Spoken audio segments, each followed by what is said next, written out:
Vos deux centres de rénovation Home Hardware de Newport et dans Beaufils et votre caisse Desjardins du littoral gaspésien vous présentent Reflet d'ici.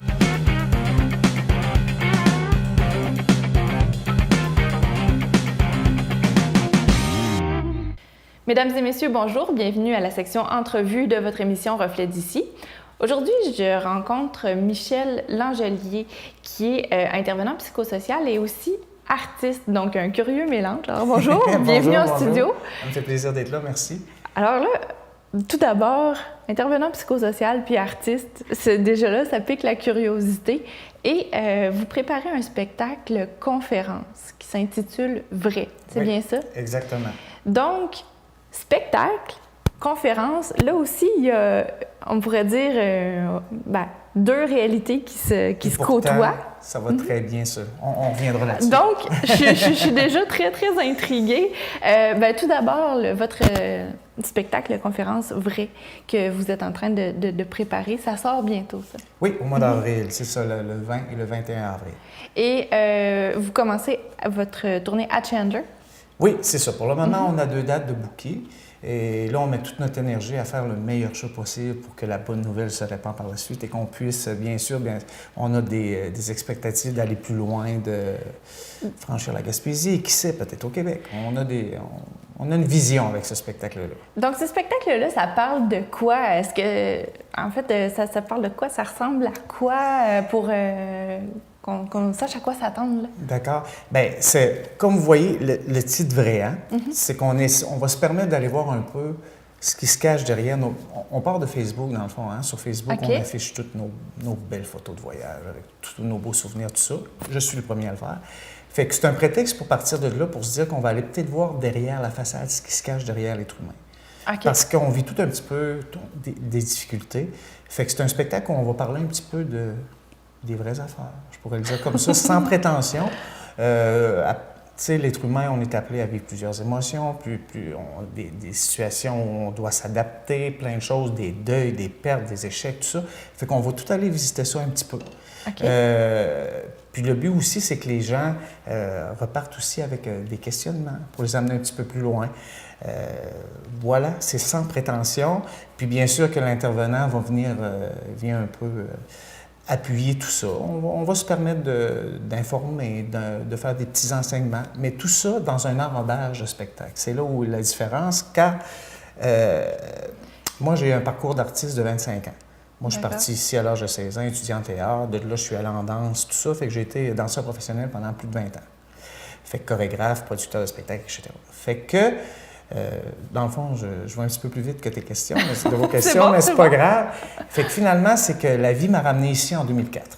D'accord. Après un parcours artistique très, très, très intense et très chargé, qui s'est difficilement terminé, je pourrais dire ça comme ça. Je suis revenu ici refaire mes forces, puis je suis jamais reparti. Mais suite aux événements qui s'est passé, je me suis questionné à l'être humain par rapport à qu'est-ce qui fait qu'un jour, on va bien, puis qu'en l'espace d'1 ou 2 journées, on perd l'équilibre. Fait que là, j'ai commencé à lire, à vouloir comprendre l'être humain. Bref, tout ça m'a amené à étudier en travail social. Voilà, c'est un peu ça le parcours. Donc, la vie. Ici, vous travaillez en tant qu'intervenant social? Oui, je suis intervenant au CLSC dans le programme Santé mentale adulte. Puis là, il y a votre fibre artistique qui vous rattrape. C'est bien dit parce que j'ai essayé de la mettre de côté pendant 5 ans. Quand je suis retourné aux études, parce que moi, j'avais enseigné ici pendant 4 ans, la danse. Fait que pour les gens, je suis le danseur. Fait que moi, je me suis dit, hey, là, l'artiste, on va le mettre de côté parce que je veux me bâtir une crédibilité d'intervenant. Donc, le danseur, c'est terminé. Erreur. 5 ans plus tard, il a poussé dans la porte. Et c'est tout ça qui a fait en sorte que j'avais le goût de faire un petit peu du travail social de façon différente. Parce que je me suis aperçu qu'on rencontre des gens individuellement et souvent, les gens ont besoin de se faire assurer, ont besoin de comprendre qu'est-ce qu'ils vivent, ils ont besoin d'être normalisés dans ce qu'ils ressentent. Fait que je me suis dit, tabarouette, il faut faire quelque chose avec ça, le faire à plus grande échelle, d'essayer d'atteindre. Puis moi, bon, je n'avais pas ça parler du tout. Fait que je me suis dit, je pourrais monter une espèce de petite conférence, tout ça. Puis moi, je suis pianiste aussi, je m'étais remis au piano. Fait que je me dis, un petit peu de piano, ça va être le fun. Et là, il y a des gens qui me sont venus en tête pour m'aider à monter ce show-là. Puis quelqu'un qui me connaît très bien m'a dit, tu vas te contenter de ça. Il venait de dire la phrase qu'il ne fallait pas dire. Fait que là, on a décidé de ressortir le danseur et d'en faire un spectacle. Donc, vraiment, on parle d'une activité de divertissement, mais en même temps d'art engagé, si on veut. Oui, exactement. Parce qu'on se permet, moi, dans le fond, la trame de ce film-là, c'est mon histoire à moi. Le but, bien sûr, c'est pas faire une thérapie, c'est de se servir de ma vie, des événements heureux, malheureux, difficiles, pour sortir de ça, pour toucher les gens, dans le fond, pour qu'ils ne se sentent pas seuls à vivre ce qu'ils vivent présentement. Fait que oui, on veut... c'est sûr qu'on c'est pas juste l'aspect spectacle dans ce spectacle-là, il y a l'aspect social aussi, psychosocial, là, qui est important pour nous. On parle d'anxiété, de dépression, de comment mettre ses limites, du deuil, de l'intimidation. Il y en a 30 quelques. Donc, les gens vont aller chercher des outils au travers de la prestation? Des petits outils. C'est sûr que c'est pas comme une conférence où, disons, je donne un exemple, ce soir, on parle du deuil. C'est pas ça. C'est qu'on va toucher à plusieurs facettes que l'être humain passe au cours de sa vie. Juste pour, dans le fond, qu'on sente que les gens... Moi, mon souhait le plus sincère, c'est que les gens sortent de là en disant « Tabarouette, je suis pas fou. Lui aussi a vécu ça. C'est normal, hein? Ouais, c'est humain. » Puis tu sais, on le dit bien vrai, puis au-dessous, c'est écrit « Si tu le vis, c'est humain, c'est tout. » Ça veut dire, si tu pleures, si tu es en colère, si tu es frustré, tu es un être humain, puis c'est bien correct. Donc, ça risque d'être une prestation où les gens vont se reconnaître. Exact, ça risque de faire du bien. C'est ça. Moi, je vois ça comme un show réconfort. Tous nos sens vont être stimulés, bien sûr. La danse, la musique. On a un écran assez impressionnant où il va y avoir des projections tout au long du spectacle. Est-ce que vous êtes seul sur la scène? Je suis seul sur scène, oui, avec un écran qui va avoir plein de projections, comme je disais. Mais je suis bien entouré parce que, si vous permettez, est-ce que je peux nommer? Bien sûr. Il y a Daniel Wittom qui a écrit le scénario. Tu sais, dans le fond, on s'est rencontrés. Moi, c'est ces deux personnes-là, Daniel Wittom et Jacques Lévesque, qui me sont venus en tête. On s'est rencontrés, on a commencé à faire des brainstorms, puis tout ça. Puis Daniel, un moment donné, avec les idées qu'on a mis, elle a mis ça comme dans une espèce de scénario. Et de là est partie l'aventure. Fait que là, pendant 1 an, on a écrit le scénario. On a consulté aussi Rachel Dupuis, qui était une intervenante au CLSC, pour ajouter du contenu plus, parce que je voulais avoir quand même l'avis d'intervenant, tout ça. Puis, il y a Jacques Lévesque qui s'est greffé à ça, qui, lui, dans le fond, est l'homme à tout faire de ce spectacle-là. C'est le metteur en scène. C'est lui aussi qui crée les éclairages, le son, mais particulièrement toutes les projections qui vont avoir lieu. Et c'est énormément de travail et de création. Fait que parce qu'il faut il faut bien comprendre à un moment donné qu'on est dans l'histoire, à un moment donné qu'on est dans du contenu plus psychosocial. Il y a l'aspect spectacle que je veux me payer à la traite aussi. Hein. Fait que le danseur en moi, il y a 2-3 petits extraits de 2 minutes dans le show où on fait vraiment revue casino comme j'ai fait à la fin de ma carrière, tout ça. Là. Fait que dans le fond, c'est ça. Les yeux, l'oreille, le texte, tout ça va être stimulant, je pense. Donc, on parle d'un spectacle multidisciplinaire, un mélange vraiment. L'objectif, c'est un objectif qui est à la fois artistique et social? Quelqu'un m'a posé la question, Michel, si tu pouvais, est-ce que tu referais du show business comme tu faisais avant? Est-ce que tu montrais des shows? Puis j'ai réfléchi parce que j'ai tellement de plaisir à monter. Puis je me suis dit non. Là, c'est vraiment le propos qui a motivé la création de ce show-là. Le reste, la danse, le piano, tout ça... C'est un véhicule? C'est un véhicule, exactement, pour passer d'un thème à l'autre, pour venir appuyer une émotion. Un morceau de piano va faire ressortir quelque chose. Mais tout ça fait en subtilité. C'est pas un show de divertissement, là, complètement. Mais c'est ça. C'est que les arts, on dit que ça ajoute une compréhension supplémentaire à ce que l'on vit. Fait qu'on va s'en servir comme ça. Puis c'est le type de prestation qui s'adresse à qui? Qui, par exemple, irait voir ce spectacle-là et en tirerait quelque chose? Monsieur et madame, tout le monde, il est fait pour ça. Puis les adolescents aussi. Puis je pense que les enfants à l'âge de 10-11 ans là, vont comprendre des choses parce qu'on parle d'intimidation, on parle de consommation de drogue, on parle de plein de choses.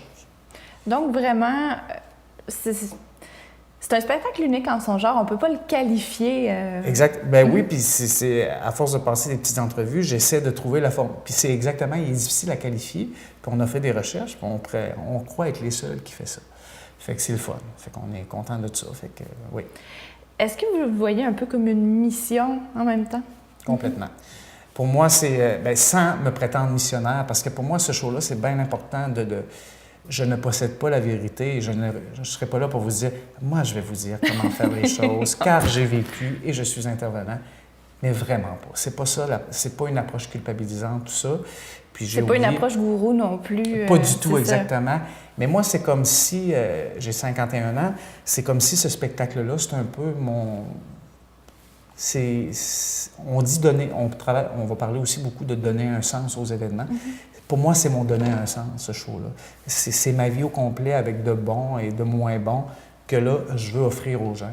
Et si ça peut permettre à certaines personnes de se sentir moins seules, de faire des petits apprentissages, parce que c'est pas tout le monde qui sont à l'aise de venir dans nos services au CLSC. Hein. Puis, tu sais, la personne qui reste seule, elle n'osera pas venir nous voir. Fait que si elle vient voir ce spectacle-là, peut-être qu'elle va se dire, bien, je suis pas toute seule, je suis juste humain. Puis c'est normal des fois de perdre l'équilibre, de choquer, c'est un peu ça.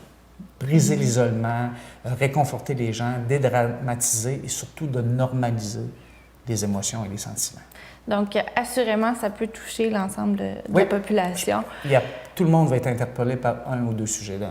Vous avez parlé de commencer avec ce spectacle-là en Gaspésie, puis éventuellement d'aller le produire ailleurs. Vos objectifs là-dedans, sont grands. Moi, je suis un rêveur. Quand je suis parti à l'âge de 18 ans, puis à 17 ans, puis j'ai dit, moi, vous allez voir, je vais faire de la TV un jour. On a ri de moi, bien en masse. Et j'ai fait pendant 20 ans. Ben, vous êtes à la télé aussi, présentement. Oui, tout à fait. Puis quand j'ai décidé de retourner aux études à 43 ans, en 2010, on m'a dit, tu vois là, Puis je lui ai dit, non seulement je vais réussir, mais je vais travailler en santé mentale au CLSC. Puis c'est exactement ce que je fais. Fait que tout ça pour dire que je me permets de rêver, d'imaginer le meilleur pour ce show-là. C'est sûr qu'il y a des étapes. Là, on veut le faire ici. Ensuite, on va essayer de travailler avec le Rosec. C'est sûr que, bon, il faut faire nos preuves, tout ça. On va ouvrir cette machine-là là, après les premières représentations. Puis moi, par la suite, ben j'ai quelqu'un qui est un petit peu un mentor que je ne peux pas trop parler pour le moment. On veut garder nos choses pour être sûr que ça va bel et bien se passer. Mais j'ai des contacts à Montréal, tout ça, dans mon ancienne vie de show business. Fait qu'on ne sait jamais. Peut-être que ça pourrait... Est-ce que vous désirez conjuguer cette tournée de spectacle-là avec votre travail d'intervenant psychosocial? Bien sûr, oui. Bien sûr. Tu sais, en organisant ça comme il faut, peut-être. Je donne un exemple, disons qu'on fait un show à Rimouski, un Rivière-du-Loup, on s'organise pour mettre ça collé, puis moi, bien, à ce moment-là, avec mes congés, mes vacances, tout ça, il va sûrement avoir moyen d'arranger tout ça pour que ça fonctionne ensemble. Donc, assurément, en tout cas, ça pique ma curiosité. Michel Langelier, merci beaucoup d'être venu nous rencontrer en studio. Bien, merci beaucoup de m'avoir reçu.